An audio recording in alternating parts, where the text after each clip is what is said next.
ఒక నింద ఉంటే అది తరతరాలు తరతరాలు తరతరాలు ఉంటుంది అన్నారు కదా. మరి ఆ నిందను బట్టి తరతరాలు ఉండేటువంటి దాన్ని దేవుడు ఒక మంచి పేరుగా మార్చేయగలట వెంటనే 100%. దాన్ని వదిలేస్తే ఆ చెడ్డ పేరు ఇక్కడి నుంచి తరతరాలు ఉంటుంది.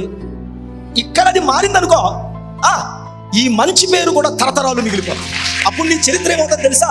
అమ్మా ఫలానా సోదరి గురించి చెల్లి గురించి ఏంటని అడిగితే ఏం చెప్పాలండి? క్రీస్తు పూర్వమా, క్రీస్తు తర్వాత భయంకరమైన విగ్రహారాధికులండి, భయంకరమైన పూజలోళ్ళండి, భయంకరమైనటువంటి తాగులోళ్ళండి, భయంకరమైనటువంటి దొంగలండి, భయంకరమైన జగడాలండి. అయ్యో దేవుని సన్నిధికి వెళ్ళారు. ఒక మాయిదా రోగం వచ్చి ప్రభు దగ్గరికి ఆశ్రయించారు. కష్టాల్లో ఉండగా ఎవరు చెప్పారో దేవుని సువార్తను విన్నారు. యేసు ప్రభు దగ్గరికి వెళ్ళారు. యేసు క్రీస్తు ప్రభు దగ్గరికి వెళ్ళి సువార్తను నమ్మి యేసు క్రీస్తు ప్రభుని తన సొంత రక్షకుడిగా అంగీకరించి మారు మనసు పొందిన తర్వాత ఇప్పుడు వారి జీవితం అంతా కూడా క్రీస్తుమయమైపోయింది. మునుపండి అసలు వాళ్ళ కుటుంబం అంటే ఈ ఊర్లో ఎవరికి కూడా లెక్క ఉండేది కాదు.